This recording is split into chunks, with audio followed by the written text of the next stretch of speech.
Mohon maaf Pak Presiden, saya harus menyatakan Anda mulai jahat sama rakyat. APBN dialihkan ke Danatara hanya untuk membiayai proyek hilirisasi sebanyak 21 kurang lebih, yang nilai anggaran yang diperlukan di atas 400 triliun lebih. Mulai dari hilirisasi gas, besi, nikel dan lain-lain. Dan itu Anda prioritaskan. Sementara CASN dan P3K Anda undurkan pengangkatannya di tahun 2025 dan 2026. APBN Anda gunakan untuk membiayai proyek-proyek strategis. Mohon maaf, sekali lagi saya katakan, yang menguntungkan pejabat-pejabat yang ada di lingkungan sekitar dan kebijakan yang dibuat oleh mereka. Menguntungkan mereka.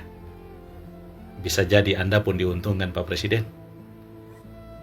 Sementara kepentingan kurang lebih 2 juta rakyat Indonesia yang menanti nasibnya diangkat sebagai CASN dan P3K, Anda pending. Saya harus mengatakan Anda jahat Pak Presiden. Saya berharap, sekali lagi, saya berharap Bapak menjadi presiden yang baik buat Indonesia. Sudah cukup 10 tahun Pak Jokowi memberi contoh presiden yang buruk sepanjang sejarah kepemimpinan di Indonesia. Karena itu saya berharap Anda bisa menjadi presiden yang baik. Betapa sadisnya kebijakan ini. Karena kenapa? Skema pembiayaan Danatara yang semula uang rakyat, uang APBN, sudah tidak lagi menjadi uang APBN dan Anda gunakan untuk membiayai hilirisasi.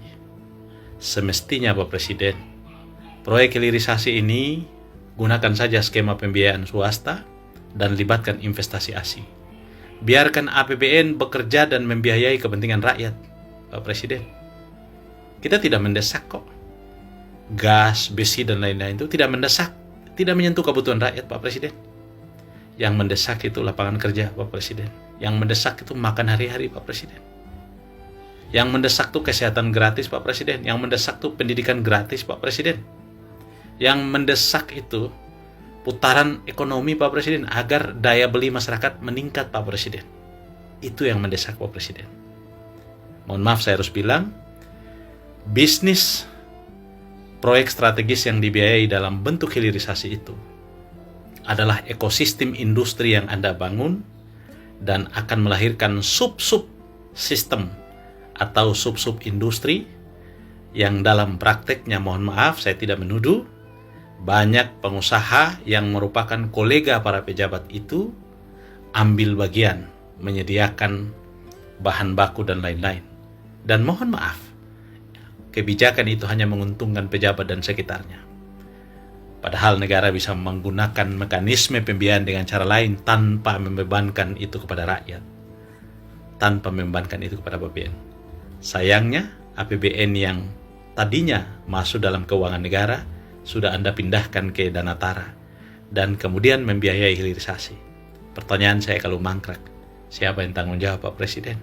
Sementara itu bukan lagi kerugian negara. Disinilah yang saya katakan kejahatan kebijakan. Kita mau seperti apa Pak Presiden? Saya berharap Bapak Presiden bisa menyadari ini dan mengevaluasi kebijakannya untuk perbaikan Indonesia ke depan Pak Presiden.